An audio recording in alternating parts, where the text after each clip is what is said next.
empty cross, the empty grave. Life eternal, you have won the day. Shout it out, Jesus is alive. Do you believe that God is alive? He's alive. And oh, happy day, happy day. You wash my sin away. Oh, happy day, happy day. I'll never be the same. Forever I am changed. Once again, as we sing, When I stand in that place, be at last meeting face to face. I am yours, Jesus, you are mine. nothing but need endless joy. Endless joy, perfect peace. Earthly pain, finally we'll see. Celebrate, Jesus is alive. God is alive. He's alive. Come, come, come. And oh, happy day, happy day. You wash my sin away. Oh, happy day, happy day. I'll never be the same. Oh, happy day, happy day. You wash my sin away. Oh, happy day, happy day. Forever I am changed. Forever I am changed. Declare what a glorious day. And oh, what a glorious day. What a glorious name you have, What a Jesus. glorious way. One, together we sing That that you have saved me. And oh, what a glorious day. What a glorious day. we sing. And oh, happy day, happy day. You wash my sin away. Oh, happy day, happy day. I'll never be the same. Oh, happy day, happy day. You wash my sin away. Oh, happy day, happy day. I'll never be the same. Oh, happy day, happy day. You wash my sin away. Oh, happy day, happy day. Forever I am changed. Oh God, Forever I am changed. last time. Forever I am Clap those hands for changed. Jesus. Continue to clap. Continue to offer the best clap offering for our God. Hallelujah. We will sing of His goodness, of His kindness, His faithfulness to us. Come on, church. We sing. Sing, sing, sing, and make music with the heavens. We will sing, sing, sing. Clap those hands. Grateful that you hear us when we shout your praise. Lift high the name of Jesus. In 1, 2, 3. We will sing, sing, sing, and make music with the heavens. We will sing, sing, sing. Grateful. Grateful that you Wave those hear hands for us Jesus. Come when on. we shout your praise. Lift high the name of Jesus. Lift you high in this place, God. Oh, it's not just about you, Lord. Hallelujah. Come on, church, as we sing.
to live high in the name of Jesus. Come on, continue to give back all the praises and glory that belongs only to Him. Hallelujah. Thank you, Lord. Thank you, Jesus. Thank you, Holy Spirit. Church, raise those We voices. will sing, sing, It's your sing, turn. Hallelujah. and make music with the heavens. We will sing, sing, sing. Hallelujah. Grateful that you hear us when we shout your praise. Lift high in the name of Jesus. One, two, three. We will sing, sing, sing, and make music with the heavens. We will sing, sing, sing. Wave those hands. Grateful that you hear us when we shout your praise. Lift high in the name of Jesus. We lift higher name, Jesus. Oh, hear your people singing. Hear your people offering their praises and worship to you, Lord. We know you will never let us down, and forever you will hold us in our arms. Come on, church, as we sing. Hallelujah. Hold me in your arms, never let me go. I wanna spend eternity with you. Clap those hands for the living God. Oh, Lord, we know you are near. Come on, church, let's stand. I stand before you, Lord, and give you all my praise. Your love is all I need. Jesus, you're all I need. My life belongs to you. You gave your life for me. Your grace is all I need. Jesus, you're all I need. Hold me in your arms, never let me go. I wanna spend eternity with you. And now that you're near, everything is different, everything's so different, Lord. I know I'm not the same, my life you changed. I wanna be with you, I wanna be with you. I want to be with you, God. Once again, we sing, I stand. I stand before you, Lord, and give you all my praise. Your love is all I need. Jesus, you're all I need. My life belongs to you. You gave your life for me. Your grace is all I need. Jesus, you're all I need. Hold me in your arms, never let me go. I wanna spend eternity with you. And now that you're near, everything is different, everything's so different, Lord. I know I'm not the same, my life you changed. I wanna be with you, I wanna be. And now that you're near, everything is different, everything's so different, Lord. I know I'm not the same, my life you changed. I wanna be with you, I wanna be with you. We will sing for you always, God, because we know in your presence, this is where we want to stay. Hallelujah. Clap those hands in the sky. Hallelujah. Now with a voice we sing. Hold me in your arms, never let me go. I wanna spend eternity with you. And now that you're near, everything is different, everything's so different, Lord. I know I'm not the same, my life you changed. I wanna be with you, I wanna be. And now that you're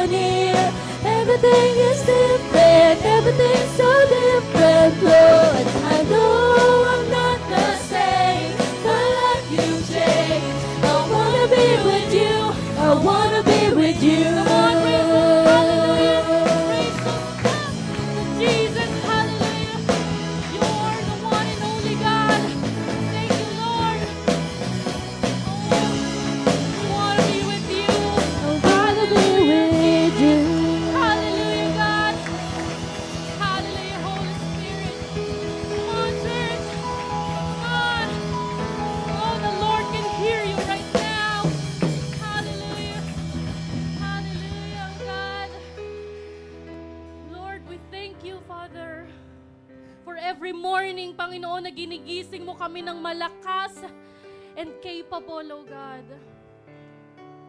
Lord, how many challenges ang napagdaanan na namin, oh God, pero we are still here, Lord. Because we know it's not us, Panginoon, but it's you, God. It's you, Lord. In every situations, in every battles, in every circumstances that we have in our lives, Lord, you already prepared the way, oh God. Oh Lord, because you are the way maker. You are the miraculous God. Oh Lord, nothing is impossible to you. Come on, church. Let's clap those hands for God. Oh, we worship you. We worship you. Come on, as we sing. You are here, moving in our midst. I worship you. Worship you, God. I worship. Come on, church. Buka mo yung mga labi. Sing. You are here, working in this place. I worship you. We worship you, Lord. I worship. Oh, Lord, we know you are here. You are here, moving in our midst. I worship you. We worship you, Lord. I worship you. You are here. You are here. You are here, God. Working You are in working this in this place. I worship you. Oh, we worship you, Father. I worship. Come on, church, together, let's raise those hands and sing. Waymaker, miracle work, promise keeper, light in the darkness, my God. Hear your people singing, oh God. That is who you are. That is who you are. Once again, church, Waymaker. Waymaker, miracle work, promise keeper, my God. That it's who you are. Once again, we sing. You are here, touching every heart. We I worship. worship you. I worship you, God. I worship you. You are here. You are here. You are here, healing every heart. Every Oh, every heart. sickness. I worship Oh, you. God is the way. I worship You, Lord. you. Oh, you are here. You are here. You are here. You are turning Turning lives lives around. around. From poor to I rich, oh God. worship you. We declare it. We worship I you, Lord. worship Oh, we worship you. You are here. You are are here, God. here, bending every heart. I worship you. Worship. I worship you. You are a waymaker, miracle worker, promise keeper, light in the darkness, my God. That is who you That is who you are. are. Come on, You church, we sing. are waymaker, miracle worker, promise keeper, light in the darkness, my God. That is who you are. Waymaker, miracle worker, promise keeper, light in the darkness, my God. That is who you are. Well, you are waymaker, miracle worker, promise keeper.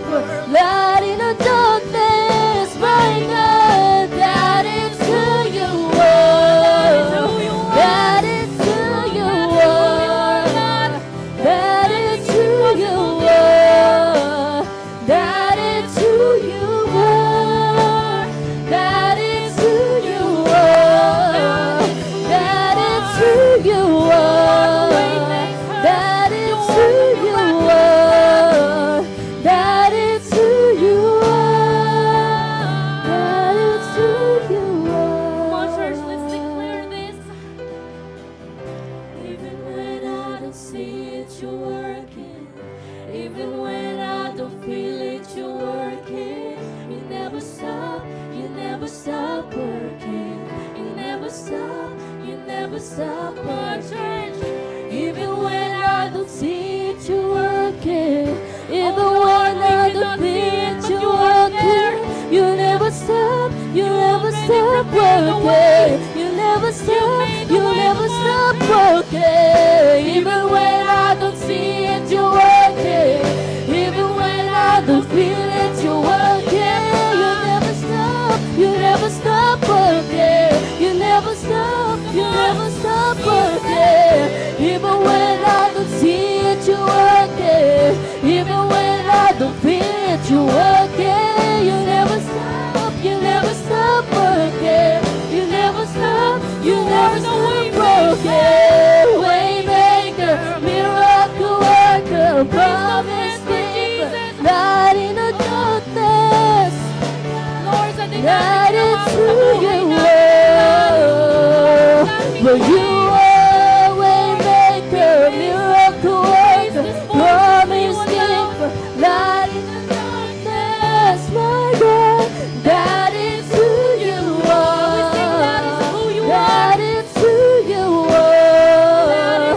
That is who you are. That is who you are. That is who you are. And all my life you have been faithful. all my life. And all my life you have been so good. With every breath that I am able, and I will sing of the goodness of God. And all my life you have been faithful. All my life you have been so good. And all my life you have been so good. With every breath that I am able, oh, I will sing your goodness of is the running after goodness of God. 'Cause your goodness is running after, it's running after me.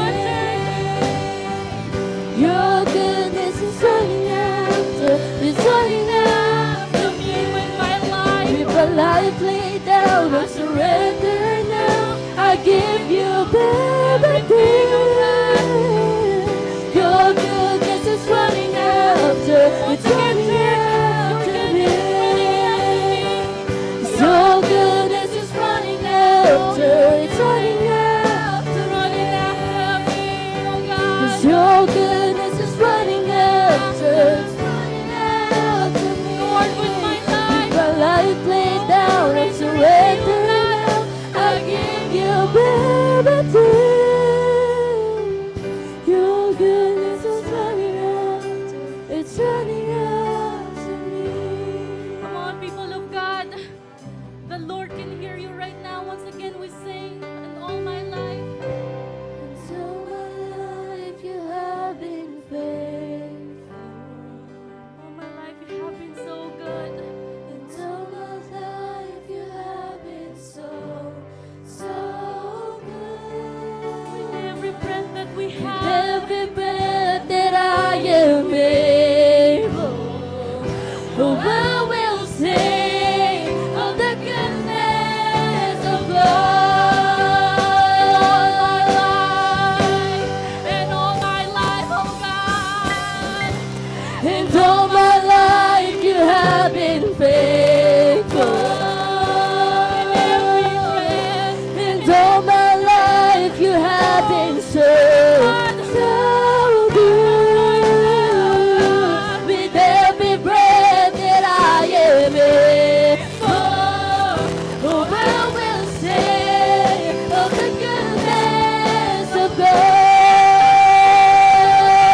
Cause all my life you have been so, so good. With every breath that I am able, I will sing of the goodness of God. I will sing of the goodness of God. And I will sing of the goodness of God. You are good. You are great, oh God. Oh, nothing is impossible to you, Lord. We declare all of the goodness, oh God. To you all the glory. In Jesus' name we pray. We shout.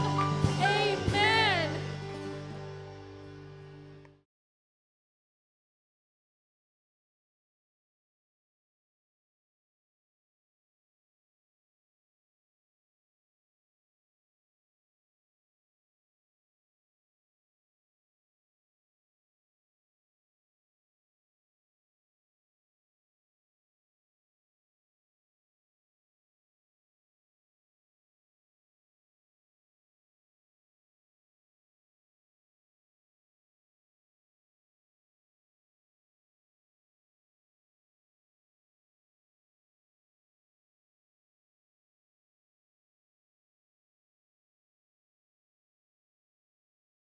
Amen. Bagamat makulimlim, salamat sa Panginoon, sama-sama pa rin tayo para sumamba at magpasalamat sa Diyos. Amen!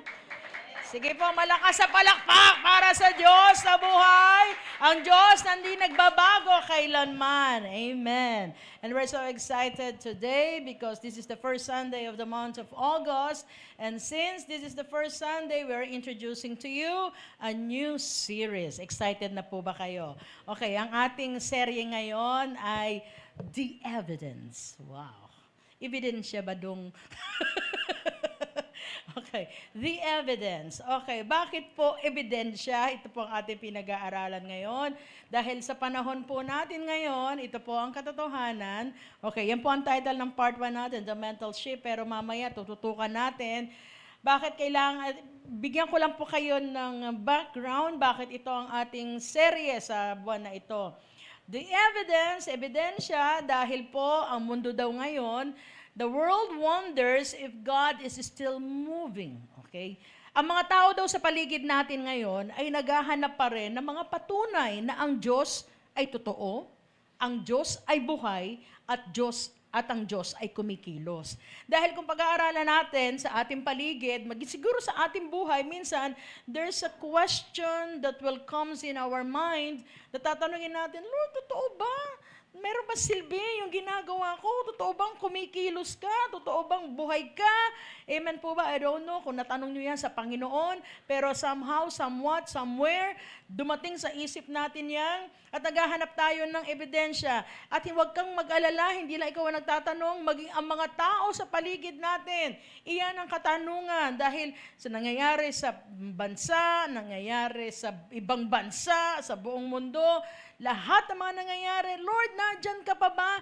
At sa mga tao, alam niyo po, ang kanilang hinahanap na ebidensya, sabi doon, the world wonders if God is still moving. At para sa ating mga mananampalataya, tayo ngayon ay narito at ang plano ng Diyos kung bakit ka pa buhay at binibigyan ng lakas ng Panginoon because God wants you to be the evidence. Dahil ang matibay na ebidensya para sa mundong ito ay ang mga taong ba't nawala?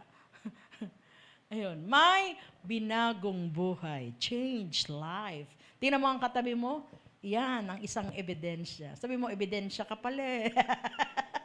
Di ba? A change life. Okay, binagong buhay. Okay, dahil bakit kailangan ng mga tao na may mga binagong buhay? And you know, we are called by God, hindi lang para sumaya, we are called by God to be transformed. Okay? Para tayo ay baguhin ng Panginoon. Dahil ito ang katotohanan, only change people can change the world. Ang tunay na pagbabago, iyan ay nagsisimula sa ating mga sarili. If you are keep on looking for the change for other people, please ask yourself, tanungin muna natin ang ating mga sarili bago tayo maghanap ng pagbabago sa iba. Tayo ba nagbago na? Kasi sabi nga ng merong narinig akong quotation, smile and the world will smile with you. Kailangan ikaw muna unang ngumiti para ngitian ka ng iba. Just the same with the change. Ikaw munang unang magbago para makita mo ang tunay na pagbabago sa ibang tao. Amen. Sige, palakpakan natin ang ating ang Panginoon. So, ang tunay na pagbabago, magsisimula mismo yan sa ating sarili. And we know that change is impossible without God. Mahirap magbago pag hindi tayo sasamahan ng ating Panginoon. Ang school, yes, education, sabi nila, yes, education, sabi nila, mag-ano para mabago ako. No, para sa akin, education can make you smart, but only God can make you good. Amen po ba? Parang commercial lang. Amen. Education can make you smart, but only God can make you good. Ang Diyos lamang ang may kapangyarihan para baguhin. Na makita ng mga tao na ito, isang tao dating, alam mo, sama-sama niya. Pero ngayon nakita ko, nagiging mabuti na siya. Itong tao to dati napakaramot yan. Ngayon naging mapagbigay yan. At doon mo mapapatunayan na totoo ang Diyos kumikilos dahil ang taong dating masama pwedeng magbago kung si Kristo ang papasok sa buhay nila. Amen. At kailangan ng mundo natin yan. O, pagdating sa pagbabago, pagdating sa ebidensya, wala po tayo ibang tututukan kundi ang aklat ni Santiago. Okay, babalikan po natin ang aklat ni Santiago. And hopefully and prayerfully, dalangin ko na sa buong serye na ito, marami po akong kukunin na aral galing sa aklat ni Santiago. Okay, so we encourage everybody to please do attend every Sunday para wag po ninyong ma-miss ang series na ito dahil napakaganda nito. And also, we'd like to encourage you, since marami po tayong tututukan sa aklat ni Santiago, please pakibasa na po in advance ang aklat ni Santiago. You can find it in the New Testament. May 5 chapters lang po yung James na yan. So, I do encourage you na para pag tinatalakay natin at nabasa mo na, yun pala, oo, nabasa ko yan. Yung palang ibig sabihin yan. Di po ba? Mas madali yung natin makatch yung mga lesson o ang message. So, James. So, yan po yung James. At ang James, pag titingnan natin, kung babasahin natin, to summarize the book of James, ito po magpapakita na sinasabi, kung talagang anak ka ng Diyos, patunayan mo. Yan. Kaya iyan ang ating serye, ebidensya. At isang mahalagang katuruan na makita natin sa aklat ni Santiago, sabi doon particularly in James 2 verse 17, sabi doon, without works, faith is dead without works, di ba? Diba? Faith without works is dead. I'm sorry. Faith without works is dead. Okay, so that even the motivational speakers, ginagamit nila, kinukot nila yung mga bersikulo na iyon. Pero kailangan po natin maintindihan na mabuti ito. Hindi tayo gagawa ng mabuti para tayo ay maligtas, mga kapatid. Ipapaliwanag sa atin ni Santiago na ikaw, ang paggawa mo ng mabuti, gagawa ka ng mabuti dahil ligtas ka na. So works don't save you, but works shows that you are saved. Kaya ang paggawa mo ng mabuti, pag ikaw ay tumanggap sa Panginoon, may pananampalataya sa Panginoon, kilala mo ang Panginoon, automatic na lalabas yung good works. Hindi mo ito pipilitin. So, ibig sabihin, kahit nasaan ka, kahit sino kasama mo, gagawa ka ng mabuti para patunayan na ikaw ngayon ay anak na ng Diyos. Sige, palakpakan natin ang Panginoon. So, good works is automatic for those who are saved. So, sa James 1, tatalakayin natin, ito maganda sa chapter 1, ang pinakabuod po nito ay para patunayan kung ang ating pananampalataya is real or fake. Dahil sa panahon natin ngayon, marami ng fake ang lumalabas. Fake news, di ba? Fake shoes, fake bags, ewan ko, fake faces. Di ba? Marami ngayon mga fake. So, ang mga tao talaga, ano ba totoo? di ba? So, tingnan natin, in light of the Word of God, pag-aralan natin ang James 1. Beginning with verse 1. Okay, sabi dito, James. Sino po ang sumulat ng James? Si James Bond. James a bond, di ba? James, hindi, mali po. Nakakala kayo. James, a bond servant of God and the Lord Jesus Christ, to the 12 tribes which are scattered abroad, greetings. Ito ay panimula. Ngayon, sino po ang James na to? Huwag po kayong malilito. Dahil sa Bible po, pag nagbasa kayo, marami pong James na pangalan. Hindi po siya si James the Apostle. Si James the Apostle, doon sa book ng Acts, namatay na po siya doon. Okay? Hindi rin siya yung James na anak ni Zebedee. Alam niyo yon, nung bago sabi ng Panginoon na ako ay aalis, parurusahan ako. Sabi ng nanay niya, nag-request, pwede ba, Jesus, pag umalis ka, yung anak ko, pag nataas ka na pala, pag nataas ka na, yung anak kong si John dito sa kanan, tapos si James sa kaliwa. Hindi rin po si James, hindi po yan James na yan. Itong James na to na sumulat ng Santiago ay half-brother ni Jesus Christ. Because when Jesus Christ was born here on earth, He was conceived by the Holy Spirit. So after na ipinanganak ng Panginoong Yesus, nagkaroon uli ng anak si Maria at si Joseph. Basahin ninyo ang Mateo 13. Okay, makita doon. Meron siyang half-brothers and half-sisters. Okay, may mga kapatid po siya diyan. Okay, ngayon, para kanino ang Santiago o epistle ng James na ito? Ito po ay sinulat para sa 12 tribes of Israel. And during that time, the Israelites were scattered because sila ay pine-persecute, sila ay they were in crisis, they were in suffering, okay? So marami silang pagsubok na dinadaanan. And mind you, bakit dumating ang crisis sa kanila? It is because of their faith. Okay? Kaya sila pine-persecute, pinapahirapan sila dahil sa kanilang pananampalataya. Okay? Maintindihan po natin yon. So ito po ang letter na yon. Ngayon, ang sabi doon, katulad po ng kalalagayan ng mga Israelita during that time, yes, it was written for the Israelites during that time, pero naniniwala ako na ang mensaheng ito, hindi lang para sa mga Israel, kundi para sa ating lahat. Sige, palakpakan natin ang Panginoon. Ngayon, katulad noon, sabi po, dito po sa mundo, may tatlong klase ng tao. Okay? Hindi ko alam kung nasaan kayo sa kategorya na ito. And I know that you will identify yourself kung anong klaseng tao kayo ngayon. Ang una daw ay ang mga taong may pinagdaanan. Okay. Yung the past. Okay. May pinagdaanan. Tingnan mo katabi mo. Meron na ba siyang pinagdaanan? Tingnan mo mukha niya. Mukha bang nadaanan na? Mukhang nadaanan na. Okay. Ang pangalawa ay may pinagdadaanan. Okay. So the first one is in the past, the second one is in the present. Present, may pinagdadaanan. Pwede ko ba bang makita ang kamay na may pinagdadaanan ngayon? Uy, salamat sa Diyos. Nakatapos na. Salamat naman sa Panginoon at wala na kayong mapagsubok ngayon. Uy! Ano kayo? Kanina per service, marami nagtaas eh. And I thank God for their honesty. Okay? Alam niyo po, isang requirement sa Panginoon para tayo katagpuan, maging honest tayo. O, sino uli ngayon ang may pinagdadaanan? O, tinan mo, sabi ko sa inyo, kailangan lang kausapin kayo na masinsinan eh. Okay, at ang pangatlo, yung may pagdadaanan. Oh, baka masaya ka ngayon, Pastora. Yung mga hindi nagtaas, alam ko, sabi nyo, nakatapos na ako. Wala, Pastora, wala akong pinagdadaanan. Pero wait ka lang.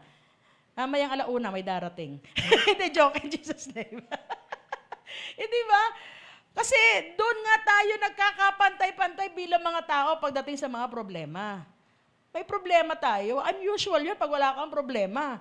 Kasi lahat tayo, may problema, iba't ibang klase nga lang. Tama po ba? Pero alam ko, lahat tayo may problema. Amen. Katulad ngayon, isa sa inyo, may problema. Ano kaya kakainin ko mamayang lunch? Di ba? May problema ka. O kaya saan ka pupunta? O di ba? Okay, pag-aralan natin. Minsan, may tanong tayo, di ba? Tanong nyo rin po ba ito sa sarili ninyo? I don't know ha, but some of you may ask, bakit kung kailan ako naging born again, tsaka dumami ang pinagdadaanan ko? Yung parang sinasabi mo na, Lord, ngayon na nagtitino na nga ako, ngayon pa ako maraming pinagdadaanan. You know why? Bakit maraming tayong pinagdadaanan? It is because ngayon na timanggap ka sa Panginoon, kinilala mo siya, may gustong patunayan si Lord sa'yo. Gustong patunayan ni Lord na buhay siya, totoo siya, at ang mga salita niya na anuman mangyari sa iyo, saan ka man dumaan o dumating sa sitwasyon sa buhay mo, tiyak sasamahan ka ng ating Panginoon. At bakit niya gagawin yon? Kasi nga, ikaw ang magiging patunay. Ikaw ang magiging ebidensya na buhay at kumikilos ang Diyos at para patunayan na totoo ang pananampalataya natin. Amen. So that's the reason why. Kaya huwag kang magtaka na talagang bakit nga parang dumadami. Now, pag ituloy natin. So paano natin malalaman kung ang ating pananampalataya ay totoo o peke? Pero I'm praying that every one of us, we have a real faith. Okay? Para makita natin na totoo ang faith natin, una-una, real faith goes through trials. Lahat daw na may tunay na pananampalataya, idadaan lahat yan sa pagsubok. Para sa Pedro, di ba? Sinulat ni Pedro, sabi niya, kung puro ang ginto, kailangan dumaan sa apoy. Just the same with our faith. Tama po ba? Kung talagang dalisay at totoo, so kailangan dumaan sa mga pagsubok. Ngayon, pag-aralan natin sa verse 2. Ang sabi ni Santiago, consider it, my brothers and sisters, whenever you face trials of many kinds. Ngayon, yung unang salita niyang, consider it pure joy. Ang salitang consider dito sa verse 2 na to, it means to count, to calculate. So it is a mathematical or accounting language sa mga merong background ng accountancy dito. Tama po ba? Pag sinabing i-account mo, i-calculate mo, na ang mga niraranas mong pagsubok o pinagdadaanan mo, na i-consider mo itong kagalakan, joy. Di ba? Bakit? Okay, pag-aralan natin. Naka-highlight po dyan yung whenever, many kinds. Kasi po, ito ang nagdi-describe sa trials. According to James, ano ba ang trials? Ang trials daw ay ito. Pag sinabing whenever, is spontaneous. Wish ko lang. And my prayer. Sana pwede, no? Pwede. Na pag may problema o may pagsubok na dati sa atin, sana pwede natin i-schedule. Alam mo yun, wag muna ngayon. Sa kinsenas ka na dumating. Alam mo yun, sa katapusan na, meron pa ngayon eh. Di ba? Kaya lang hindi mo pwedeng i-schedule ang problema. Pag sinabi spontaneous, biglang darating yan minsan sa hindi mo inaasahang pagkakataon. Tama po ba? Kaya whenever eh. Minsan, masaya ka, biglang may darating na anong balita, malulungkot ka. So, spontaneous. Totoo yung mga kapatid. Ang mga pagsubok, minsan di talaga natin maiwasan. Pero naniniwala ako, kaya natin paghandaan. Lalo na pag may salita ka ng ating Panginoon. Sige, palakpakan natin ang Panginoon. Another thing, ano daw ang trials? According to James, many. Everybody say many. Okay, isipin nun, numerous. Marami. Minsan, ang dating ng problema, hindi isa-isa eh. Minsan, nagdadamay pa eh, nagsasama pa eh. Para mga Pilipino, di ba? Pag in-invite mo yung nanay, oy, punta ka sa tingnan mo, kasama, pati inakay. Ganyan minsan ang problema. Hindi ba? Hindi isa-isa, barka-barkada. Ang dami. Diba, di pa tapos sa isa, meron na naman. Okay? So, I'm giving you the description. Okay. Another thing, kind. Sabi niya, whenever you face trials, in many kinds. Pag sinabing kinds, various. Ang problema, pagsubok, o nagdadaanan, pag dumating yan, hindi lang pampamilya, pampera pa.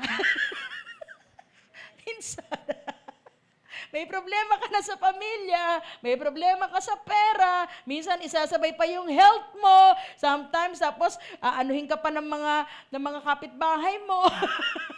At minsan, hindi lang pang pamilya, pang church pa. Minsan, nagkakaroon ng problema sa mga ka-churchmate mo pa. Tama po ba? So, iyan ang trials ngayon. Paano naman dumadating sa atin ang trials? Are you listening? Pwede ba malakpakan nakikinig? Wow. Paano dumadating sa atin ang mga pagsubok? Okay, sabi dito, by our wrong decision. Sa ating mga maling desisyon. Pag ikaw, pumasok ka sa maling relasyon, maling negosyo, maling trabaho, okay?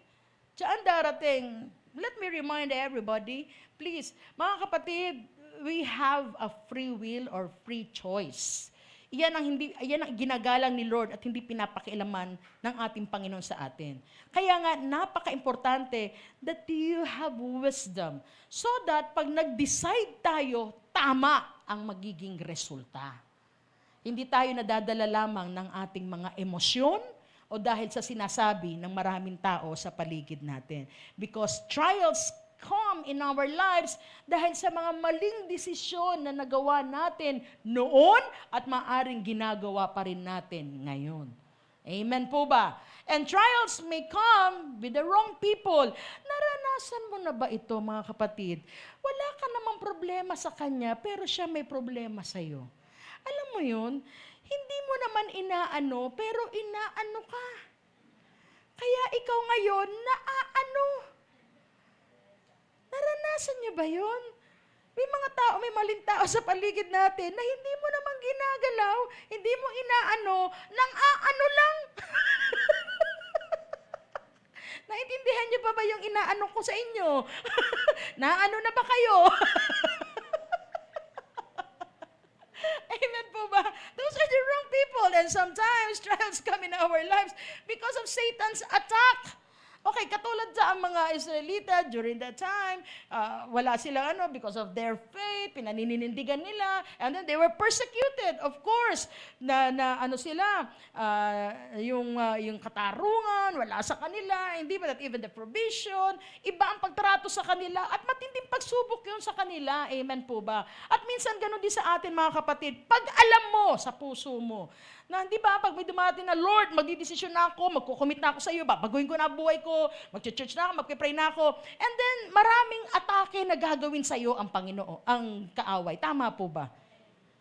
Just like with Job. Si Job, sabi doon, dinescribe siya, matuwid siya, upright siya, and yet may bigla, isang araw na wala ang lahat. So that's Satan's attack. Pero para sa akin, on a positive side, maganda rin naman na inaatake ka ni Satanas. Alam mo bakit? Bakit ka inaatake ni Satanas? Kasi threat ka sa kanya.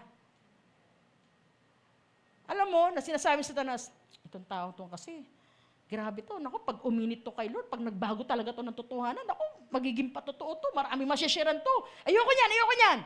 Kaya, bubulabugin ka ni Satanas. Kaya minsan, pag ikaw Kristiyano, nagtataka ka, hindi ka binubulabog ni Satanas, pakabarkada mo na si Satanas. Uy! Sabi niya, ay hindi ko na ito mapakikialaman. Okay lang yan. Wala namang pakialam yan sa gawain. Wala lang yan. Attend lang siya. Papalakpak lang, gano'n na. Wala lang. Tapos gano'n din ang buhay. O may bisyo pa rin. Wala lang. Hindi ko pakikialaman yan. Pero ito, pambirang, nag-iinit to.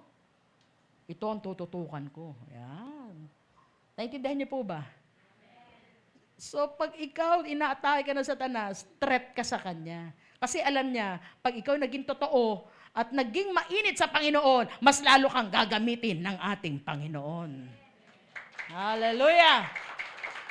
At ang panghuli ay God's permission because sometimes maraming trials. Sabi ko sa inyo, may purpose si Lord, may layunin si Lord. Bakit ginagawa yan? At iyan ang magandang pag-aaralan natin ngayon. Okay. Sabi doon, ang encouragement sa atin ni Santiago? Ano daw maging tugon natin pag may mga pinagdadaanan, mga pagsubok tayo na pinagdadaanan sa ating buhay. Of course, sabi niya, consider it pure joy. Ano din yung pure joy na yon? So, yung sinasabi, kaya nga ang title natin ngayon ay The Mental Shift.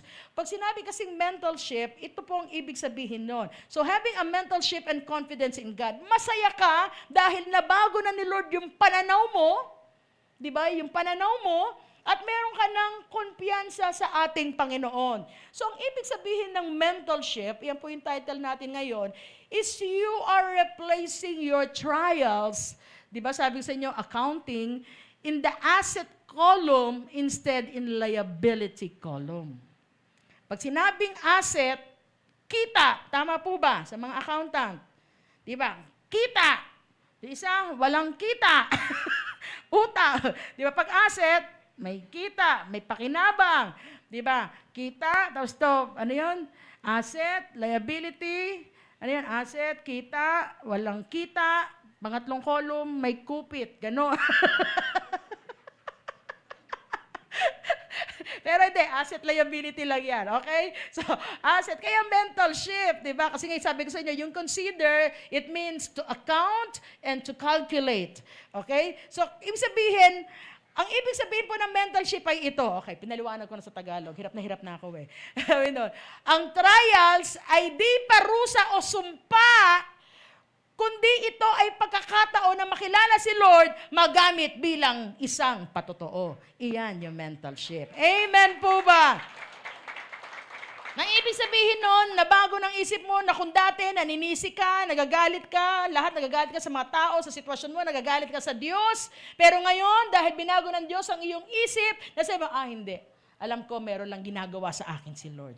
Diba? Lord, dadaanan ko to. Dahil alam ko, sa pagdaan ko ito, titiyakin mo naman, sasamahan mo ako. Hallelujah! Okay. Kaya nga sabi doon, consider it pure joy. So what is our response? It is joy. Sa Nehemiah 8 verse 10, sabi doon, for the joy of the Lord. Okay. Hindi yan joy of the world. And hindi din yan joy to the Lord, to the world. Okay. Joy of the Lord. Pag sinabing joy of the Lord, na ang iyong kasiyahan, na kahit sabi mo may pinagdadaanan ka, magulo ang paligid mo, pero merong kapanatagan sa puso mo. May kasiyahan sa puso mo. At para sa akin mga kapatid, you have to fight for that joy. Kailangan ipaglaban mo yan, joy na yan. Bakit? Because if you lose a thing, you lose nothing.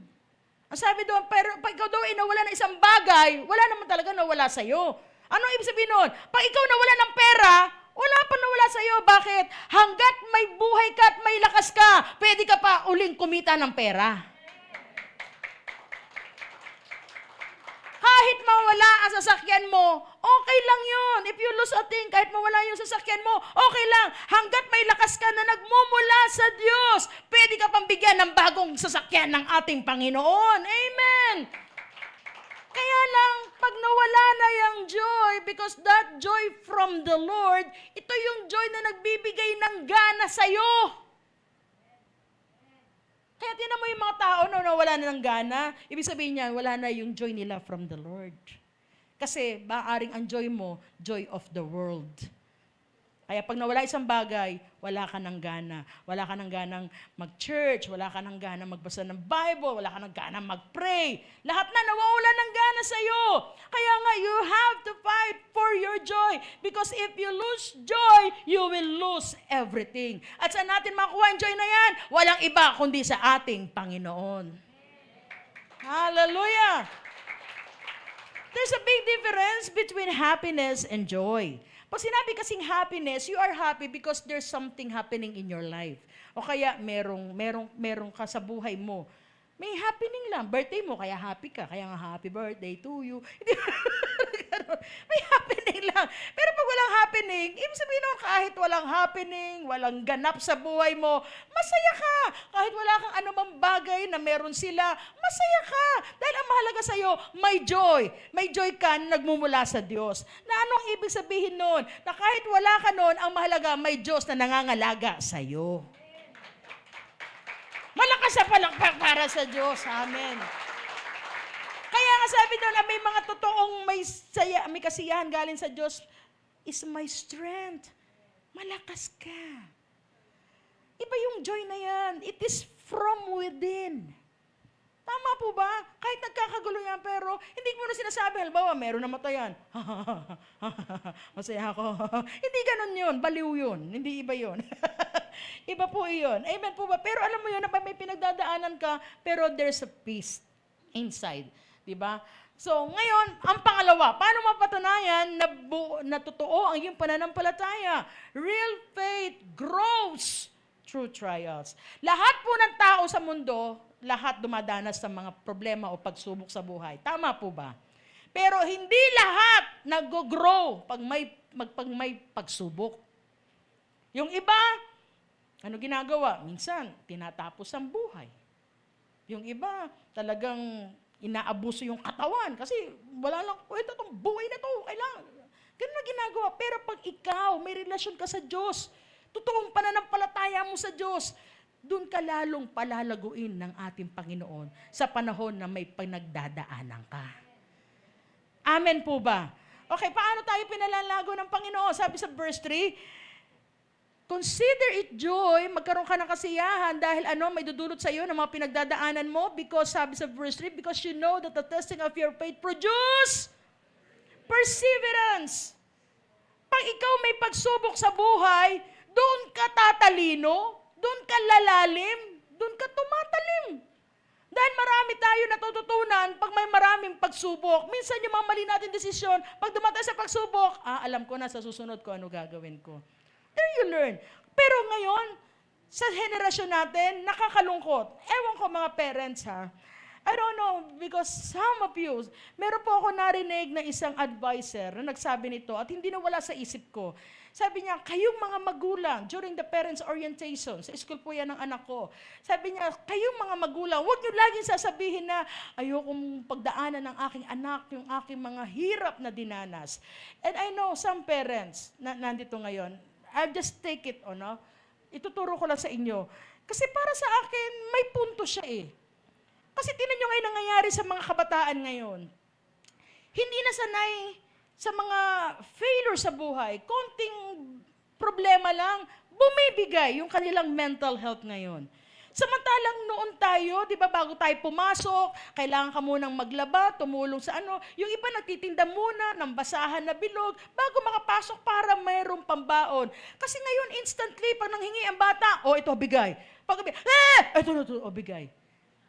Kaya ang hina ngayon sa problema humarap ng mga bata, hindi ko sinasabing pahirapan niyo ang inyong mga anak.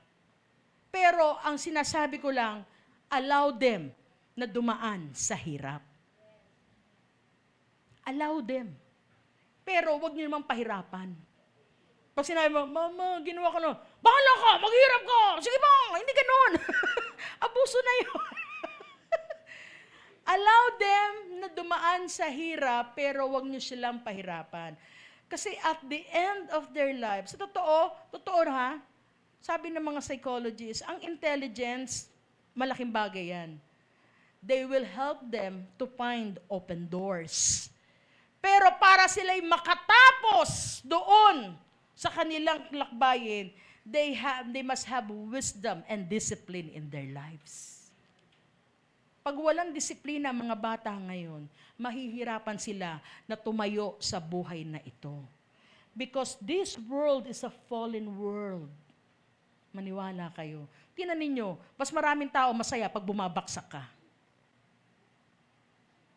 Pero for them, kaya ikaw, pag nasa mundo ka, para gusto mong tumaas, kailangan mo ng isang malakas na puwersa na mag-aangat sa iyo. At sino nga asahan natin na nasa itaas, walang iba kundi ang ating Panginoon.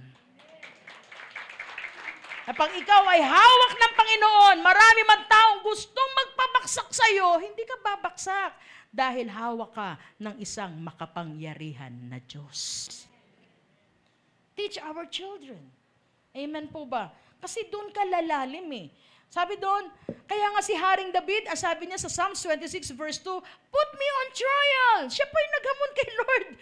And cross-examine me. Lord, examine me, test my motives and my heart.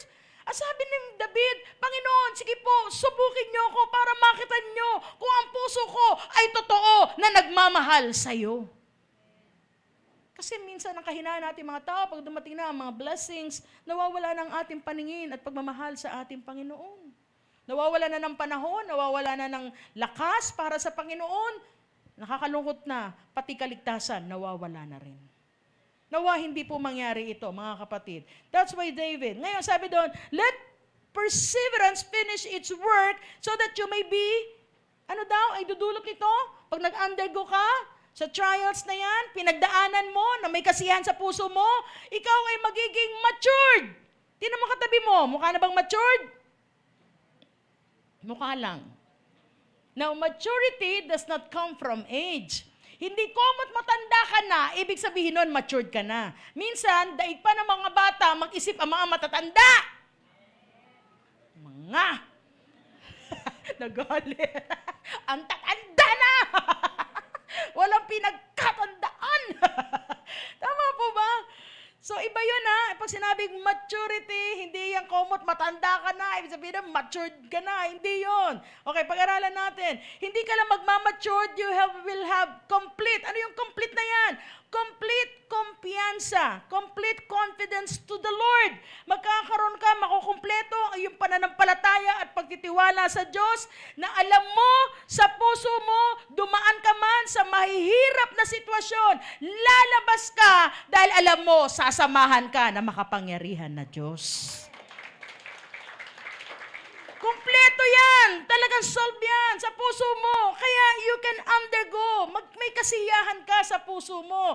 At pag nakita ng Diyos na ikaw ay naging matatag, naging matured, at naging kompleto ang pananampalataya at pagtitiwala mo sa Kanya, the last thing that you will have is not lacking anything. Anong ibig sabihin yan? There's always blessing. Kaya mga kapatid, di ba lagi natin sinasabi, if there's a testing, there will be blessing. Pag naging lumabas kang matagumpay sa mga pinagdadaanan mo, sa mga pagsubok sa iyo ng Panginoon, sabi doon, not lacking anything. Hindi ka na pagkukulangin ng ating Panginoon. Kaya nga, sabi doon sa verse 5, in any of you lacks wisdom. Kaya nga sa pagharap sa mga problema, sa mga pinagdadaanan natin, kinakailangan hindi ka lang magkaroon ng masayang puso, hindi ka lang maging matatag, kundi magkaroon ka ng karunungan para magawa mo ang mga bagay na iyon. Kasi nga minsan sa mapagharap natin sa ating problema, minsan ang pinairal natin, damdamin o emosyon natin. And mind you, pag tayo dumepende sa emosyon, huwag tayong didepende. Bakit? Because our mood is changeable. Pabago-bago yan. Di ba, may mga tao ba kayo nakita? Pag masaya, pag may pera, masaya. Pero pag walang pera, naku po, ang init-init ng ulo. Pati tabo, binabato. Di ba?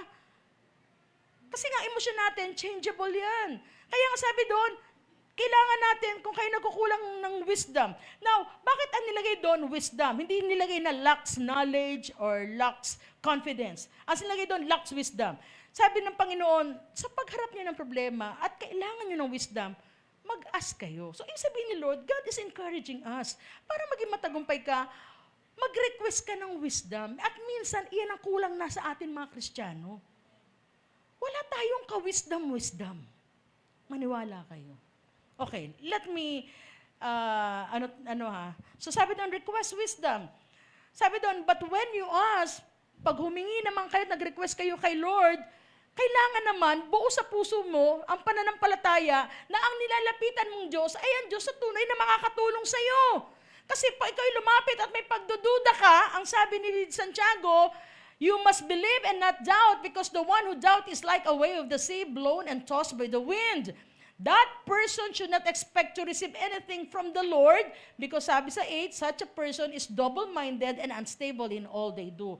Ayaw ni Lord, hindi ka tatanggap ng anuman sa Panginoon pag ikaw ang taong pabago-bago ang isip. Alam mo yon, ngayon, oo, bukas, hindi. Diba, yun ang mga mahirap na tao. At ang Diyos din, ayaw ng ganun. Kasi kay Lord, yes ay yes, amen, amen. Tama po ba? Kaya alam niyo po ba, napaka-importante kay Lord yung yes natin. Kasi ito pagpapatunay na you have all the confidence, kompletong kumpiyansa mo. Yes, Lord! Gagawin ko yan, Lord. Hindi yung mamaya, may konting pagsubok lang, para ka ng tiniklop na, alam mo yung parang yung damong makahiya. Di ba? Damong makahiya. Tapos konting touch lang. Ganun. Alam mo yun? Kayo ba gusto niyo mga taong ganun? Ngayon, ang saya-saya. Kasi alam mo, kaya minsan halata yung mga tao dito pag may blessing eh. Kasi talagang sa pintuan pa lang, kumapalakpak na yan eh. Hey sister, hello brother. Kaya alam mo rin na walang pera. Kumusta ka, Brad? Alam mo, pinipilit ko lang. Ano?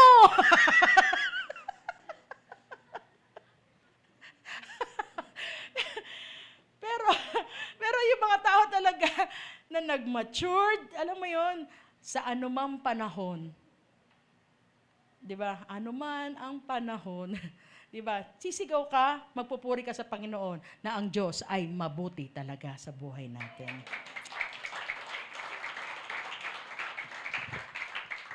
Now, let me give you the difference between knowledge and wisdom. Okay? When you say knowledge, this is the accumulation of information. Pag sinabing knowledge, ito ay yung mga nakukuha mo, nakaalaman, maaaring sa school, sa mga pinag-aaralan mo, and sometimes with your experience. At sa mundo natin, kailangan na may knowledge ka. Of course, mahirap mag-trust sa tao na walang alam. Malimbawa, pagsasakay ka ng eroplano, hindi po ba? Siyempre, tatarin mo yung piloto, marunong magpa-under ng may alam ba yan, magpa-under ng eroplano. Baka mamaya, sumakay ka na Asian. Tapos pagbaba mo, spirit ka na. Asian spirit. O kaya, papunta ka ng Cebu, ang landing mo, Pacific. Cebu Pacific, di ba? Kasi wala siyang alam, andar. Pero kailangan may alam ka. Ba, papakonsulta ka, may ano ka dito. Alam mo ba na ano to, kung ano na-apektuhan? Siyempre, kailangan niya may knowledge. Okay, that's accumulation. Amen po ba? Pero bukod sa knowledge, ito, sa pagharap natin ng mga problema, we need understanding. At pag sinabing understanding, it is the interpretation. Sa mga bagay na, may nangyayari sa iyong buhay, may kaalaman ka, and sometimes kung ano lang yung alam mo, ilang i-apply mo, pero minsan yung palang alam mo, mali pala para ma-solve yung problema mo. Hindi po ba? So anong interpretation, ang understanding, it's an interpretation. At kailangan tama yung interpretation mo para magkaroon ka ng wisdom, because the wisdom is the application of what you interpreted. So minsan, sabi ko sa inyo, dito tayo nagkukulang mga Kristiyano. Minsan, halimbawa, kung ano daw yung interpretasyon mo sa isang bagay o sitwasyon, minsan, iyan ang magiging resulta para magkaroon ka ng application o ng aksyon. Halimbawa, let me give you an example. Halimbawa, pumasok ka dito, hindi ka nakamayan ni pastor. So, ang understanding mo, ang interpretation mo agad na, galit sa akin si pastor. So, ano magiging action mo? Di na ako pupunta dyan sa church na yan. Kasi hindi namamansin ang pastor. O, di ba? For example, katulad ng preaching ni Pastor Ben last week about the death. Ang death, totoo yun. Certain yun na mangyayari sa atin. Pero minsan, ang kaalaman ng maraming tao, para siya mamatay, kailangan mo niya magkaroon ng sakit o kaya tumanda para mamatay. Tama po ba? Minsan, ganun ang alam ng mga tao. Kaya nga, pag ganun ang alam mo, na kailangan mo magkasakit muna o matumanda bago ka mamatay, anong gagawin mo sa buhay mo? Habang malakas ka pa, anong gagawin mo? Wala na, magpapakasaya ka lang, di ba? Malakas pa ako, hindi pa ako mamamatay. So that's your application. Pero, if you have the right interpretation or understanding, yes, totoo, ang kamatayan dumadating sa tao. Dumadating yan sa hindi mo alam na panahon o ng edad. At alam mo rin, dumadating yan, sure yan, hindi maiwasan ang kamatayan, pero kailangan paghandaan. Kaya ang magiging wisdom sa'yo, maghahanda ako. Kasi anytime pala, kahit wala akong sakit, pwede na akong kunin ni Lord. Kasi meron kong understanding na ang buhay na ito ay galing sa Diyos. At si Lord lang ang may karapatan na kunin ka. Kaya may sakit ka o wala, pag panahon na ginusto na ni Lord na kukunin ka niya. Kaya ang gagawin mo, maghahanda ka. So paano ka maghahanda? Lalo kang lalapit kay Lord. Lalo kang magsusumiksik kay Lord. Lord ha, ingatan niyo po ako ha. So, iyon ang magiging application mo. Kaya nga napaka-importante that you have the right interpretation in all the situations that's happening in your life. Kasi pag mali ang pagkakaintindi mo, diyan nagre-resulta ang maling aplikasyon mo o action mo. At minsan tayo mga Kristiyano, diyan tayo napupulaan. Minsan mali ang dating sa atin. Sinasabi natin, we're always here in the church every Sunday. We are praying. Kunting problema lang, maninigaw ka, magmumura ka, maninisi ka ng tao. So paano nakikita? Kasi nga kaya ang ating series, the evidence, I am the living proof. Kaya huwag kang magtaka. Pamilya mo, hindi mo maisama. Kasi hindi nakita ang tamang aplikasyon. We need wisdom. Why we need wisdom? Because we need wisdom because it is the application of God's Word Ito na ipapakita natin ang asalta ng Diyos sa tamang panahon, sa tamang paraan, at sa tamang tao. Hindi po ba? Alam niyo po ba, kanina shinare ko, alam niyo po ba, may 4 na bagay para magalit sa'yo yung katabi mo. Gusto mo ba magalit ang katabi mo sa'yo? Sabi, ano ba si Pastora, ba't galit-galit? Sabi ng mga psychologists, para daw magalit yung mga tao sa paligid mo. Unang-una, magsinungaling ka. Tama po ba? Magagalit. O, nanay mo, pag nalaman na sinungaling ka, magagalit talaga nanay mo. Mali yun eh. Pangalawa, magsabi ka ng totoo na may maling muka. May natanong sa'yo, maganda ba? Oo, maganda. Sa palagay mo, matutuwa sa'yo? Sinabi mo sa bibig mo, maganda, pero mukha mo, maganda siya, oo, parang, sabi, ito yung boyfriend ko, gwapo ba? Mukhang mabait naman, ano? Alam niyo na! Alam niyo na yon. Sexy ba ako? Saan banda? Ganon. Pangatlo, magsabi ka ng totoo, pero in a wrong tone, na tono. Mahal nga kita! Di ba? Naglulungkot. Mahal nga kita eh! Nagigil na ako sa'yo. O sige nga. Down na down yung isa sabi, mahal nga kita eh! Nakikinis ka talaga. O di ba? Kumatas ang tono mo, siyempre. At paghuli, tell the truth in the wrong timing. Kaya yung iba hindi pa nag-share, di ba? Kasi down na nga yung tao. Ay, sabi ko sa'yo, pag hindi mo tinanggap si Lord, mapupunta ka na impyerno. Hirap na nga, papuntahin mo pa na impyerno.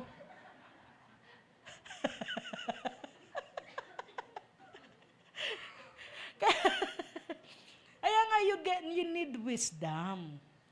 Kaya nga, at saan natin makuha ang wisdom? Sa salita ng ating Panginoon.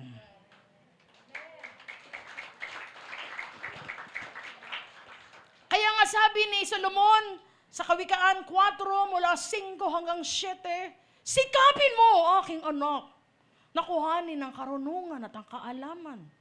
Ito ay iyong bantayan. Di ba? At ikaw ay iingatan. Huwag mo itong iiwanan. At ikaw ay babantayan.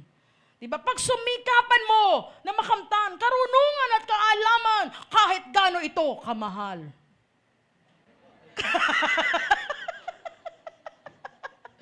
Wow!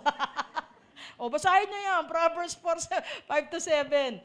Kahit gaano kamahal, totoo yun, walang presyo ang karunungan. Pero iyan magdadala sa'yo sa isang matagumpay na buhay pag meron kang kaalaman. Sige, palakpakan natin ang Panginoon.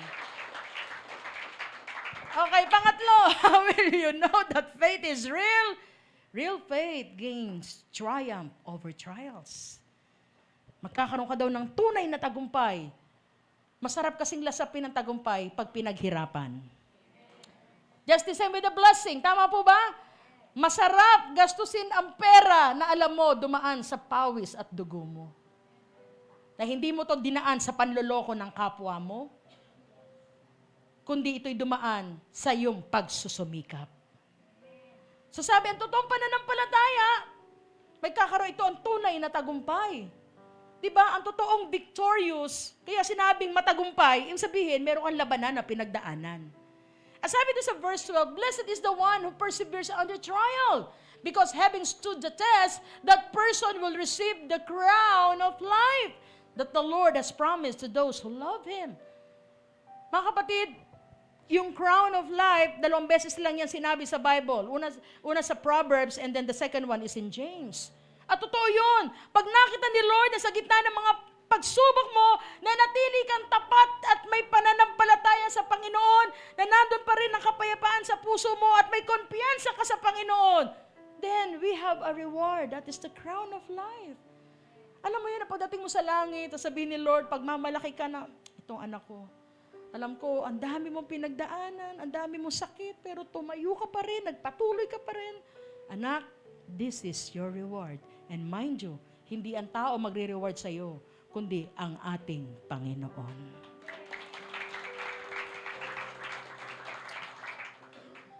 Kaya nga sabi doon, every good and perfect gift is from above, coming down from the Father of the heavenly lights, who does not change like shifting shadows. Mga kapatid, minsan, nilampasan ko na, may mga tao, kaya mali ang pananaw, na iniisip nila, sabi sa verse 14 to 16, kaya ako nahulog kasi tinukso ako ng Diyos eh. Sabi ni Santiago, huwag mong isipin nyo na ang Diyos na nanunukso sa iyo. Kaya ka natukso, kaya ka bumaksak, dahil sa iyong maling pagnanasa. Kaya wag mong dayain ang sarili mo. Kasi pag mali ang tingin mo sa Diyos, magiging mali din ang response mo sa mga sitwasyon sa buhay mo. Tama po ba? Kaya nga doon natin kailangan ng wisdom eh. Kaya dito sa church, tinuturo natin. Diba? Naririnig nyo lagi dito sa pulpito. Good or bad situation, patuloy mong ideklara, God is good. Kasi kung hindi man ngayon binigay sa iyo yung hinihingi mo, may nakita si Lord, pinoprotektahan ka ng Panginoon. Kasi kung ibibigay sa iyo ni Lord ngayon, maaaring ikasira mo yan at maaaring ikapahamak mo yan. Pero nawas buo sa ating isip na kahit ano dumating sa atin, meron o wala, ang mahalaga, may Diyos tayo na umaalalay sa atin. Because every good and perfect gift is from above. Amen. Sabi sa verse 18, He chose to give us birth through the word of truth, that we might be a kind of first fruits of all He created. Ano ibig sabihin ng first fruits na yan? Ang first fruits na yan, ibig sabihin, ito yun, original design. Alam niyo ba kung ano original design sa atin ng Panginoon at kung paano tayo tinitignan ng Diyos? Sa mata ng Diyos, sino tayo? Sa mata ng Diyos, tayo ay mga winner. Tingnan mo katabi mo, winner yan.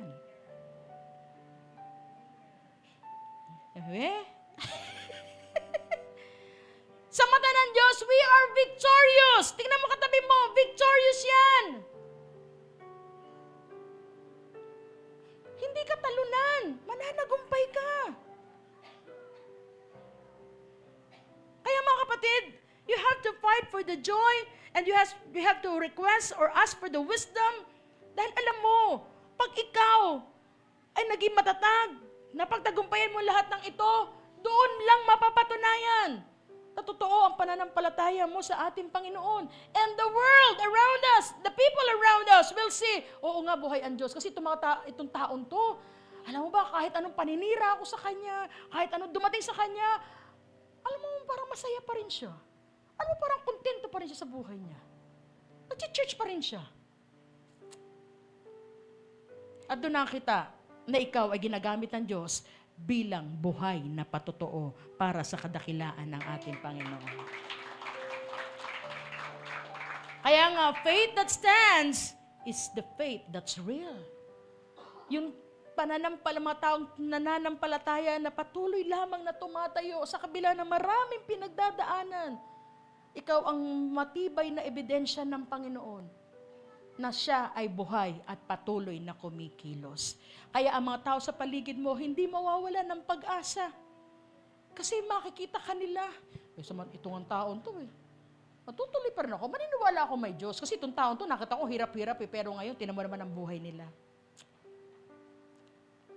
And I would like to introduce to you, mga kapatid, we have here Sister Diling with her daughters. Tayo po kayo, Sister Diling. Sis, tayo po kayo. Sige po. Yan. Palakpakan po natin ang Panginoon. Sige po, salamat po. We are witness. Sige po, upo na po kayo. Salamat po. We are witness, lalo sa buhay ni Sister Diling. Now, okay lang ba i-announce ko kung ilang taon na kayo, Sister Diling?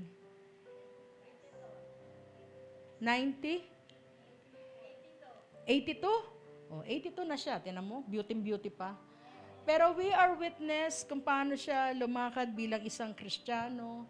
Marami silang pinagdaanan. At ngayon, kitang-kita namin ngayon ang buhay nila. Kasi yung anak niya ngayon, nasa ibang bansa. Kaya sa totoo lang, pag nakita ng mga tao na, alam mo yung dating buhay mo, na halos wala kang makain. Pero dahil nagpatuloy ka, naging matatag ka, naging matalino ka sa buhay mo, nagbago ang buhay mo, at iyan ang gustong makita ng mga tao sa paligid natin. May pagbabago. At totoo magbabago ang buhay natin, mga kapatid. Kaya nga, pag tayo maharap sa pagsubok, sabi sa Hebrews 12:2, take fix your eyes to the Lord, the author and the finisher of our faith. So because of the joy that set before him, endured the cross, and despised the shame. And now he's sitting at the right hand of our God. Sabi ng Panginoon, nung siya'y naghihirap, nasa cross ng Kalbaryo, pero dahil meron siyang kasiyahan sa puso niya, tatapusin ko to. Kasi meron na nabuong kasiyahan sa kanya, tatapusin ko to. Kahit nahirapan ako, bakit? Kasi nakikita ko si Shalom, balang araw, pag tinapos ko tong mission ko, si Shalom, makasama ko na sa habang buhay. Si Nanay Cora, makikita ko na siya. At magkakasama ka na kami. Now, you have to stand, you have to endure. Bakit? It's not for yourselves. Hindi lang para sa sarili mo, sa pamilya mo, at sa susunod na henerasyon mo. Pero sa pag-endure mo, tandaan natin, sa pinagdadaanan natin, meron Diyos. Kaya nga we are fighting from victory. Hindi na tayo makipaglaban para manalo. Dahil meron nang nanalo para sa atin. Walang iba kundi ang ating Panginoon. Ang gagawin na lang natin, ituloy yung panalo na yan. Kasi nanalo na siya doon sa krus. She won. Diba? Panalo na siya. Kaya lang problema sa atin, paano mo itutuloy ang panalo ni Kristo? Kapatid, na konting pagsubok lang, tiklop ka na, hindi ka na makausap. Naninigaw ka na, para ka ng tigre. Paano natin maakay? Paano masasabi sa mundo? Pero ikaw, kung ikaw may pinagdadaanan, manahimik ka, manalangin ka, magkaroon ka ng tiwala, kumpiyansa kay Lord. Lord, alam ko, kung ito man ang paraan mo para matuto ko, para tumalino ko, Lord, dadaanan ko ito. Dahil alam ko, kung pagdadaanan ko ito, kasama naman kita. God is faithful to His word, na kung ano sinabi niya, tiyak gagawin niya. Kapatid, hindi ko alam kung ano sitwasyon nyo ngayon. Kung ikaw ba ang tao na may pinagdaanan, may pinagdadaanan, o may pagdadaanan. Ang mahalaga, nakahanda ang ating puso at bibigyan tayo ng wisdom ng ating Panginoon. Amen. Sige po tayong lahat ay tumayo. And let us worship the Lord.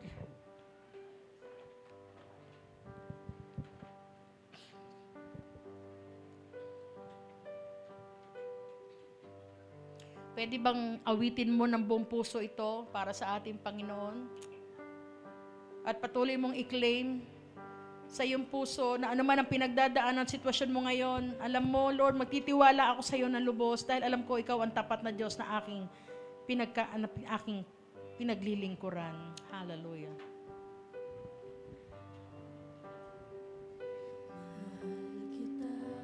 Pwede mo masabihin sa Diyos yan. Hallelujah. Walang hanggan ang iyong biyaya. Hallelujah. Buong buhay, hawak mo sa iyong kamay. Mula sa aking pagmulat hanggang sa pag-ibig, awitin ko ang kabutihan ng Diyos. Hallelujah. Ika'y tapat sa habang buhay. Ang pagtaas ng iyong kamay at tanda na yung pagpapasalamat. Tanda na yung pag-amin na kailangan mo ang Diyos sa buhay mo. Hallelujah. Awitin ko ang kabutihan ng Diyos. Ang tinig mo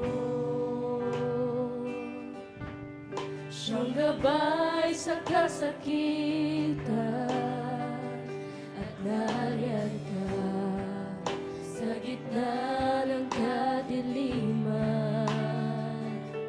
Ika'y aking kaibigan, o Diyos aking Ama, at ako'y buhay sa kabutihan ng Diyos. Come on, church! Give the Lord the best worship! Ika'y tapat sa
to the Lord with all your heart.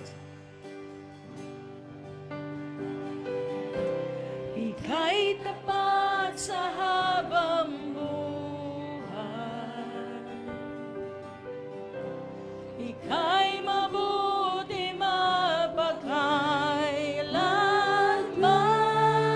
Sa pa ating awitin hanggat ako ay nabubuhay.